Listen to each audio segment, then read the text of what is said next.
Hi, everyone. Thank you so much for joining us again. My name's Alima.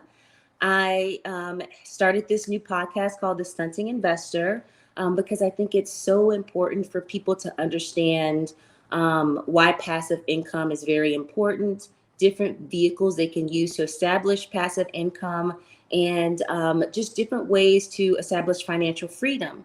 As most people know, there's a strike happening right now, and me being a stunt performer, a second unit director, and a stunt coordinator, if I had not saved or invested, then I would actually be in trouble right now. So I know there's a lot of other extraordinary, non-traditional people out there working in this industry. You could be a performer, you could be a writer, you could be a grip. You could be into designing sets, or the people that just supply all the food and the flowers and everything in the industry. Like, we are struggling right now because people haven't worked since April. And the fact that COVID just happened 2 years ago, I thought it was very important for me to try to put a podcast together that would just show people ways that they could create passive income. And one of the ways that I've been interested in and that I'm actually doing is by investing in real estate. As an investor, not as an agent, because as an agent, you kind of have to go back to school. But with real estate investing, there's so many ways that you can actually purchase property with no money. And especially while the interest rates are really high right now, I figure that this would be a great vehicle to kind of share with people as ways that they could actually continue to have passive income, even through a pandemic, even through a strike, or if you get hurt, or if, God forbid, if something drastic happens to you. I think it's really important for people to have passive income. So today, my guest is Io. Io, I met about 4 months ago. We developed a really cool relationship and friendship. And I thought it was super important for me to bring Io on because Io actually has a background of carpentry. And he's Io. You say them They, first. okay, that's perfect, perfect. I never know, so I'm so happy you cleared that up for me. Thank you. Um, is in construction and carpentry, and now into real estate investing. So, Io, can you tell us a little bit about yourself, Yeah, please? thank you for having me. This is super cool. Awesome. Thank you for being and here. Yeah, I love that you're rooting it and kind of like just the experience of being precarious, I guess you could say. Absolutely. Yeah, so I started kind of my professional career as a carpenter in the trades back in 2005. I was living in the Bay Area. Prior to that, I was waiting tables.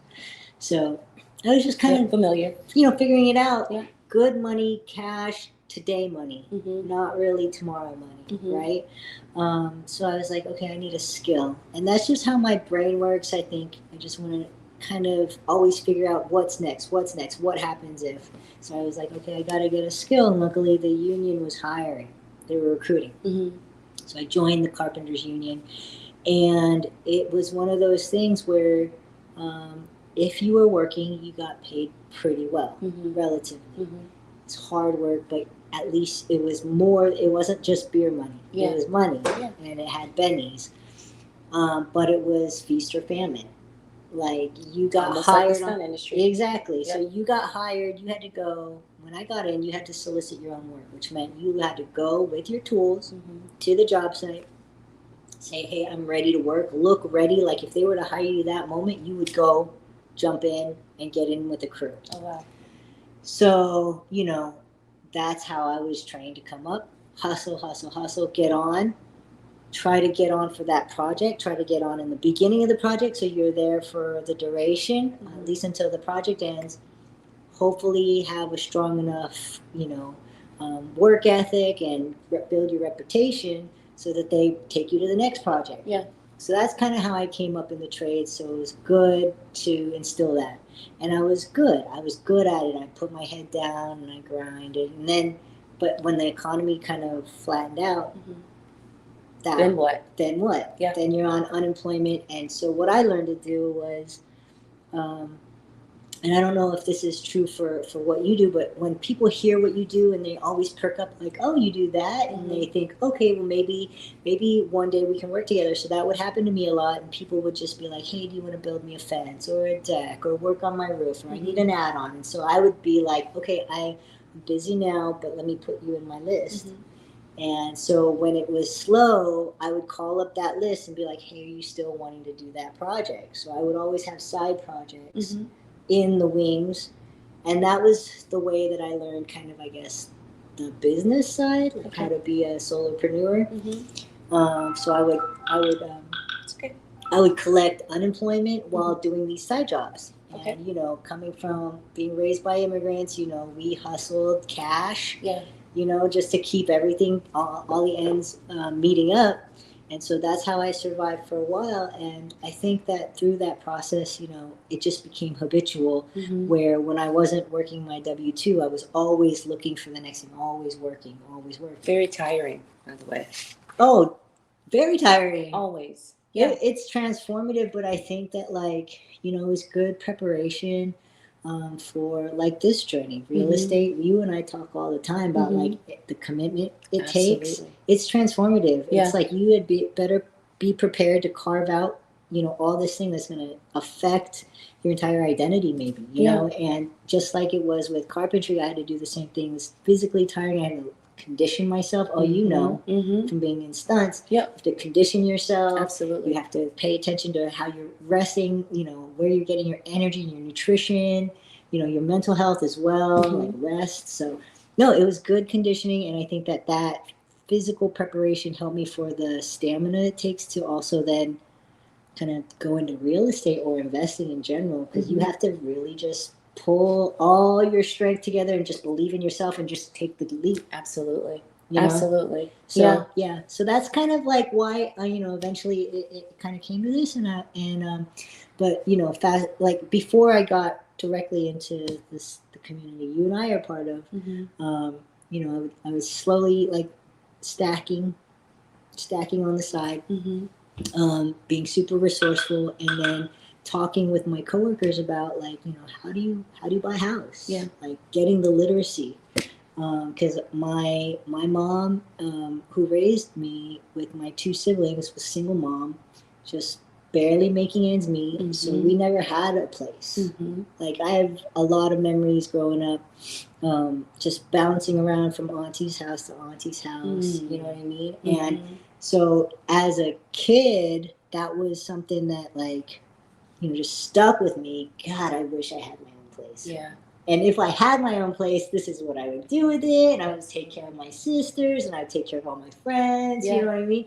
So that kind of, when I was starting to make union money, then I was like, okay, well, I know what I got to do next. I got to go get a house.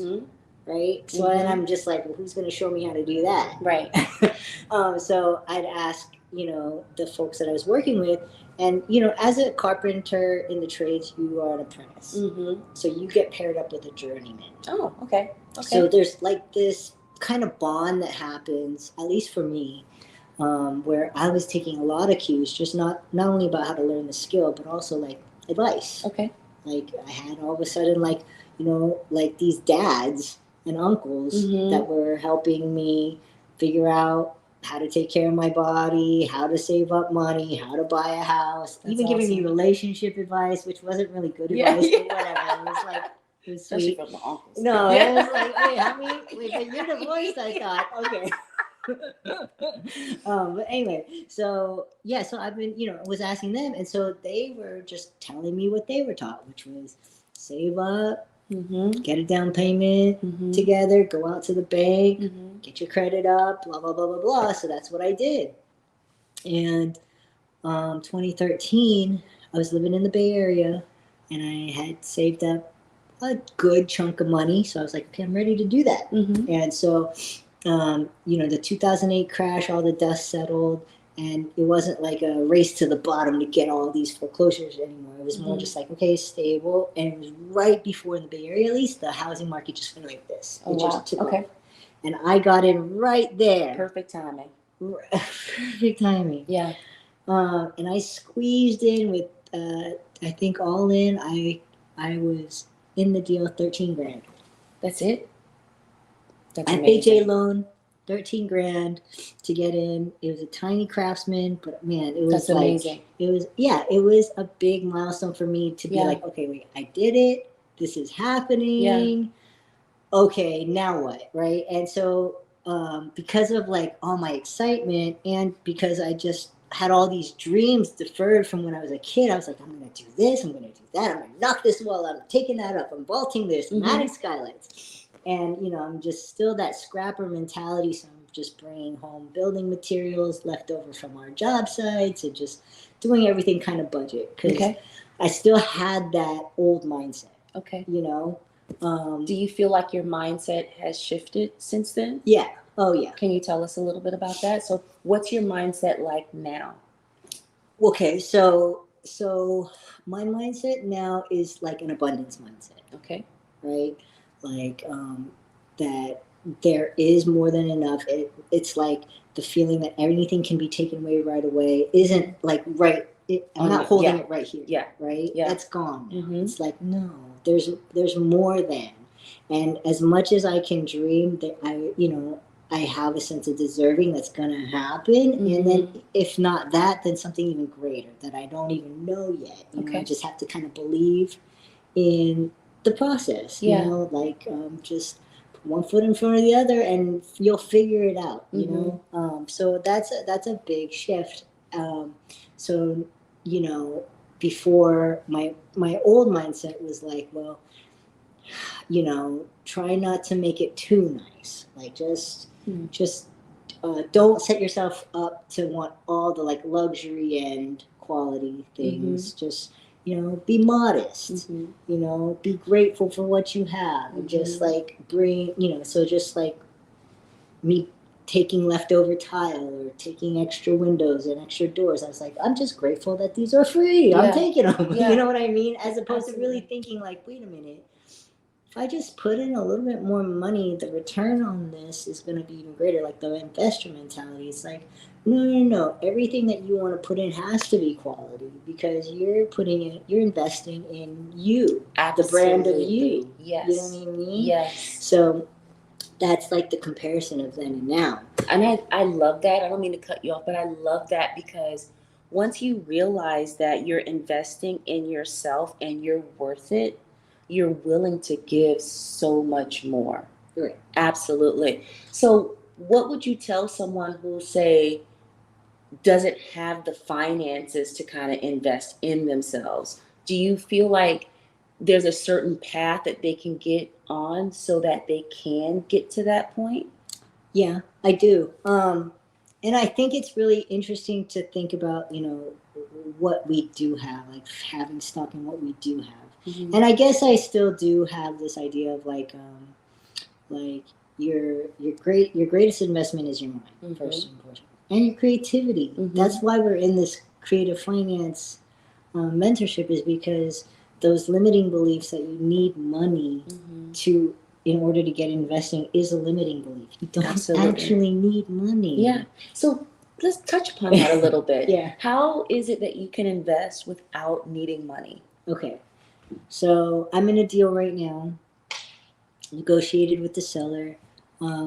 He's done with his place. It's an Airbnb in Atlanta. Beautiful place. He put in a bunch of money, renovated it. It's furnished. It's doing well. It's well listed. You know, good reviews. But he's just not that. He's like, I tried that. Not my cup of tea. I have another opportunity here. We hooked up through the skills that I learned in the mentorship, finding, you know, pulling lists and reaching out to folks. We ended up kind of working out a deal where I'm going to take over his loan. Okay. And so I get to kind of acquire debt really cheaply. His interest rate is in the mid threes. Oh, that's amazing. We love low interest rates. That's amazing. Yeah. So you're actually taking over his property subject to his existing mortgage. Subject to his existing and mortgage. His interest rate right now is in the threes. Yeah, 3. Which is amazing. Yeah, 3.75. Okay. So that's part of the deal, and that'll satisfy his loan. But there's a little bit more that he wants. He wants a little bit of his equity back. Okay. Right. So does he have a lot of equity? Not a whole lot. Okay, good. So, that's even better. So he's got about I would say about 60 grand Okay. of equity. Okay. And so I, kind of entered into that conversation. Okay, well, what is the, terms look like for me to pay off that equity? And just explain, like, I'm treating you like the bank. You're the bank, and that's why I don't need money. I don't, you're gonna finance me now. So he tells me what he needs, which is, a modest down payment. No problem. 29K. Oh, that's wonderful. Not much at all. And then the rest he'll give me at terms over 30 years. Okay. 3%. We worked out what that amounts to, added that to his existing mortgage, interest, taxes, insurance, what we call PITI. And so I calculated that number, and I'm like, okay, now I know what I'm working with. Okay. I owe, on his existing mortgage, I need to come up with this amount. On the amount he's financing me, I need this amount, plus I need the down payment. Okay. How much altogether? What's your entry fee? So my entry fee is going to be $42,500. Wonderful. Because part of what my strategy was, because this is an on-market deal, so I didn't have to pay for a list. It's right there on, Redfin and Zillow. Is it a FSBO or does he have an agent? He has an agent. Okay. So part of it was like, him knowing very well that he doesn't, if he were to do the traditional route, he's got to pay his agent, he's got to pay closing costs. Are you paying his agent? Yeah. So that's part of our deal. It's like, okay, I'll pay. How about this? So you can keep a little more money in your pocket. I'll pay for your agent commission up to a certain amount. I love that. Right? Yeah. I will also come to the closing table with closing costs. Okay. So I'll take care of the attorneys and title escrow, all that stuff. So it's a very good outcome for him. Yeah. He keeps the majority of his $60K absolutely in his own pocket. Plus, he's going to collect a little bit of interest. So in the end, he's going to make more like $65K. Okay. And then, so the question becomes to me: okay, can I afford to take over his mortgage? Can I afford to pay him his seller finance? And will it still cash flow for me? Like, what am I gonna do with this house? Right. So that's the other side of the equation, which I figured out. Okay, if I do this long term, short term, midterm, these are the options. So I figured out, okay, of these options, I'm gonna go with this one because not only will it cover all those expenses, but it'll cash flow. Very cool. Which one? Which option are you gonna do? So I'm gonna do midterm. Okay. On that one. Okay. And this is we're recording this in LA. We're from LA. Okay. And the property's in Georgia. So just like, how am I going to manage a midterm rental in Georgia, right? But thanks to like the community, and again the abundance mindset, the old me would have been like, not possible. Right. I mean, there's no way I can do this, right? Yeah. But now that within the context of a community, I'm like, oh, no problem. Call up somebody. Hey, you're in Atlanta. Do you want a JV on this? Do you want to be my partner? I want to hold on to this property because a lot of folks are acquiring and selling. But back to my dream, my vision is to I want to acquire doors. So I said, I want to hold on to this. We need 42.5 to get into the deal, and we just need to cash flow. This is how much it's going to cost every month. What do you think? And he's just like, all day, every day. I'll line up with insurance companies, and we'll get this. I'll deal with the occupancy and the property management. I'll even find the private money lender who will finance us the 42.5. So then I'm like, cool. What's the rate on that loan? And he's getting us a 10% interest only loan. Okay. So add that back to what we need every month, and we're good. How much will your monthly payments be to him for the equity aspect of it? To the seller, somewhere around $112. Oh, I love that. And then how much would you have to pay monthly for the mortgage? $2,200. Oh, that's amazing. Yeah. So you're going to get this place pretty much for $2,300 a month. Yeah, and then you add in, reserves and vacancy reserves and just all the war chest, the what if scenarios, right? Just to protect yourself. And yeah, so maybe conservatively, 2,900, and then we're gonna cash flow on this somewhere around 42. Oh, that's great. Now do you already have people that's gonna move into it, or? So that's the beauty of me partnering. That's my partner's job. That's Love it. that. I'll do the acquisition side, and we'll co-underwrite it. So my numbers check out with his numbers, Right. and then he's like, "Yes, I've underwritten your deal. I want to be partners with you. I'll go get the money, and I'll go figure out how we're gonna keep this thing occupied." Amazing. So $0 out of my pocket, my time, Mm-hmm. my time talking to this seller, which he's a lovely seller. His agent's happy.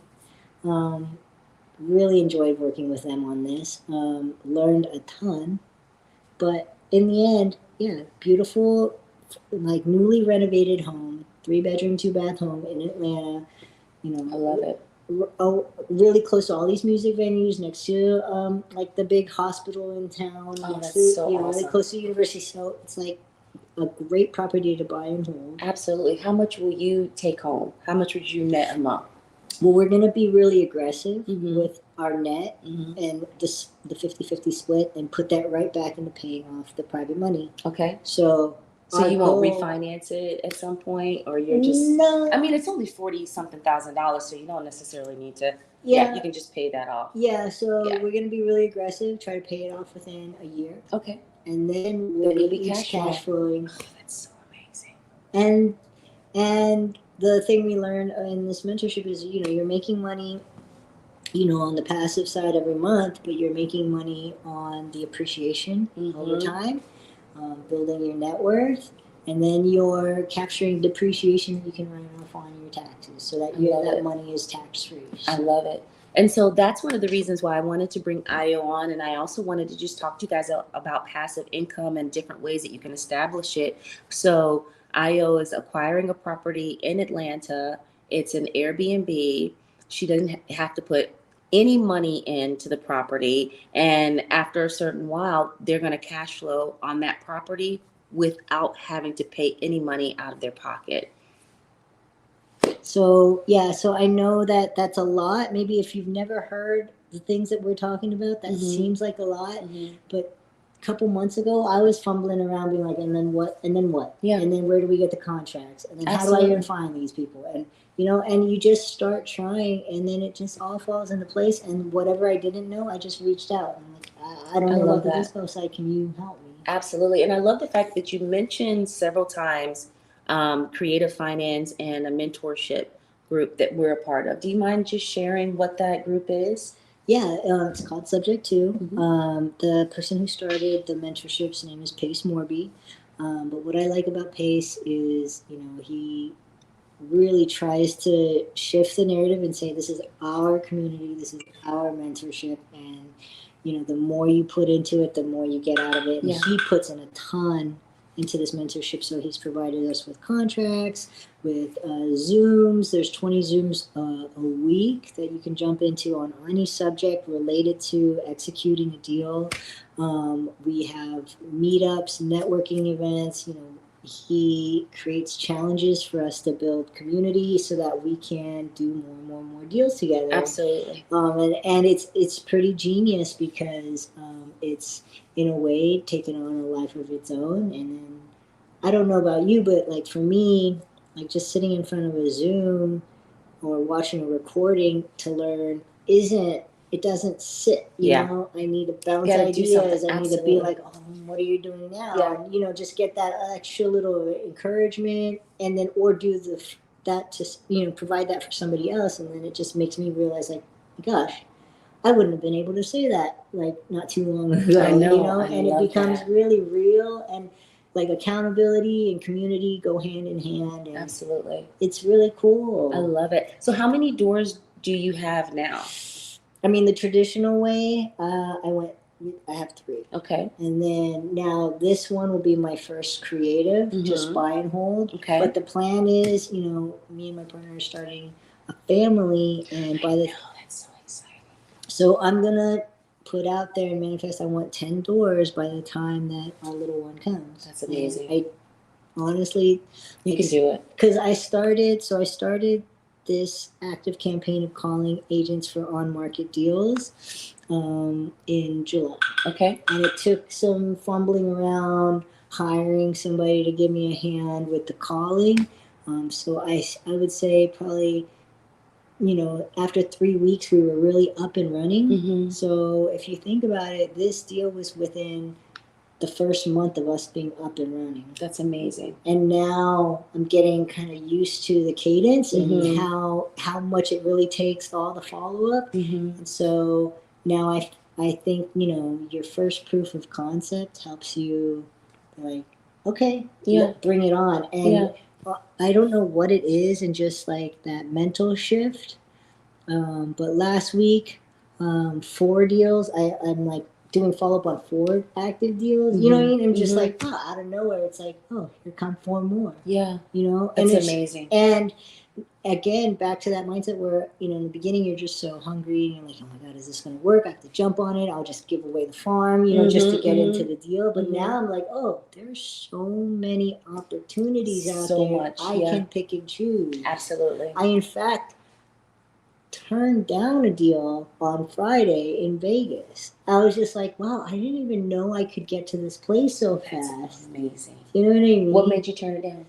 When I took a closer look at some of the HOA guidelines and started rethinking it, and not just HOA guidelines in Vegas are no joke. And then not wanting to just rely on one exit strategy, and wanting to be like, okay, well, what if I want to now, make sure I have like 2 or 3 exits before I really say yes. I'll say yes to this, you know? And I think it's nice to be able to have that kind of maturity come through. Absolutely. So I keep talking. My apologies, guys. My phone keeps going off, so let me It's the life of the investor. I'm telling you, man, it's insane.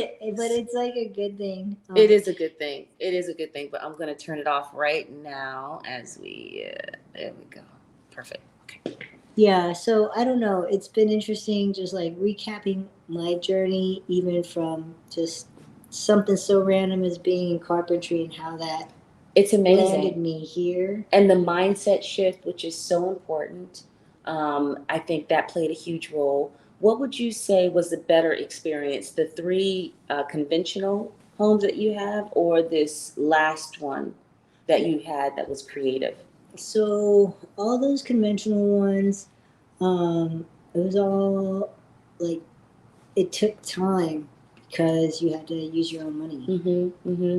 So in the sense of, we're learning this concept of velocity of money.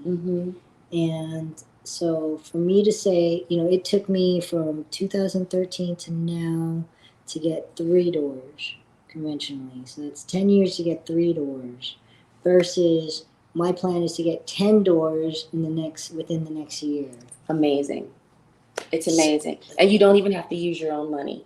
That is the beauty of it. And I love that you were able to JV with someone who's helping you guys find the money for it. And all you had to do was basically find the deal. But make sure it was a good deal. Because that's what people don't understand. Not every good deal is a good deal. Right. The one that I had gotten under contract, my very first one, wasn't necessarily a good deal. But I learned from it. So now I know how to spot those things. And that's what I'm saying with the Vegas deal. Now I'm like, wait a minute. Let me slow down. It's not always about just getting it under contract. Absolutely. And that was what I had to learn. So now that I've gone through that process, it's like, okay, just because I got it under contract doesn't necessarily make it a good deal. So I'm definitely learning that as well. Yeah, it's really cool though, because it's almost like we're on the same wavelength, you know? And this is just the beginning. When Pace came to LA for his book signing, I didn't really know what to say to him. I was in the mentorship, I felt very brand new. How long have you been in the mentorship? So I got in actually in December, but it was around the holidays, so I didn't really dive into the content till probably March. So March, and then that's right around the time that I started going to meetups and getting active, and I think we met around then. And then Pace came to town, and so I was like, okay, I'm doing it. I'm finally committing, right? And I didn't know what to say, and he wrote on my book, it's just the beginning, And even talking to you, it's like, wow, it feels like we have all this pressure, get a deal. It's already been 3 months. And I'm like, no, this is just the beginning of a lifelong, pursuit around investing I in real love it. estate. I love it. And so now you're going to have passive income, especially once you guys pay off this the entry fee or the loan that you guys are taking out with the private money lender. And that's one thing you don't have to worry about. Now, are you cash flowing in your other 3 properties as well? Yeah, I am. I love it. Yeah. So that dream that you had when you were a kid is actually coming true. Yeah. No, it is. And I think that's important to like look back and really know your why, but also let go of that. Yeah. Like, I'm not that scared kid anymore. Yeah. You know, I'm not like the person that doesn't, just I'll get a house, but it can't be too nice. Right. You know, I don't have to think about it in that way. And I think that's obviously still a work in progress. But I mean, I think it's really important. And having these conversations with my sister and my mom and other folks like, from similar backgrounds, it's as simple as that kind of conversation to really shift everything. Absolutely. I was at a neighbor's house. I'm fixing up a place in LA, and she, she's like, "Can you look at my roof? It's leaking." This is what happens to me. People just drag me into their houses, like, "Let me show you something." And she's single mom, 2 kids, 2 boys in high school, so 2 teenage boys, single mom, 1 bedroom, tiny shack of a house, falling apart. Landlord doesn't put anything into improving it, falling apart. So she brings me in her house, and I just got this like wave of nostalgia. I was like, this feels really familiar. And I was transported back to being like a 6-year-old. Wow, that's deep. Yeah, and she was like, yeah, it's a small place. I sleep in the living room. I give the room to the boys. I was like, God, that's like too familiar. Do you know what I mean? Yeah. And so I was like transported to being a kid again. And I was like, oh my God. And I, so she's showing me this, that in the bathroom, this, and let me show you in the bedroom. And I was like, okay. And one of her boys was in the bedroom. And it's like, LA's hot. There was no air conditioning. And so, he had the lights off because, he wanted to keep it cool. But he's just sitting there in the dark on his little game console. And, it's a weekend. And he was just like, I got this energy, I was like, I remember that feeling. I remember that feeling of being like 12, 13 years old, not knowing what to do, not having like a park or, just not really knowing, just being bored out of my mind. And I just was like, wow, I through coming here will build a relationship with this family and that kid who I was getting very queer vibes. I was like, I know you, I see you. Yeah. Well, you and I are going to become friends, and I'm going to expose you to ideas that I wish I had when I was 14. Oh, that's so beautiful. You know what I mean? Yeah. I'm going to show you that there's so much more that you can have outside of this. That's awesome. And I was just really excited at that moment. I'm like, this stuff, this knowledge is free. Absolutely. And this mentorship encourages us to just work with one another. To be go-givers. To teach as many people these skills. Absolutely. That's one of the things I love about this mentorship is the fact that it's really not about us. It's about helping other people, and by helping other people, we'll in turn help ourselves. Yeah. And I love that. The other thing that I love is the fact that you have a family, or you're trying to prepare for a family. And I love the fact that you have passive income coming in. So that's one less thing that you have to worry about. Like if something happens, if you can't work, if you get hurt, whatever, you still have money coming in that will help your family survive and to make it. And that's just less pressure, off of your back. And so I love the mindset shift. I love what you've accomplished. I love that it took you so long to get your 3 doors conventionally, but it took you such a short time to get your other one creatively. Yeah. And your goal of getting 10 more in pretty much a year or two's time is phenomenal. Yeah. And that's one of the things I just wanted to expose the viewers to, is the fact that, man, you can create passive income for yourself without even using your own money. And you can do it while you're working on your career or doing other things. You don't have to wait. You can do it right now. So if there's ever a situation that comes up, like Io's having a family soon, less pressure off of Io's back now because they're going to have passive income coming in. So they can reach their goals. They can strive for other things. They don't have to be bogged down with stress and pressure of finances and how to pay bills and how to move forward. So I just want to thank you so much for being here today, for Yeah, sharing your thank journey and your you. story. Thank you. Thank you for I'm sure that you definitely influence some people out there today, and to let them know that there's other ways that they can get into real estate investing without using your own money and create passive income for yourself. So Yeah. thank you so much for joining us, Yes. and we'll see you on the next one. Bye.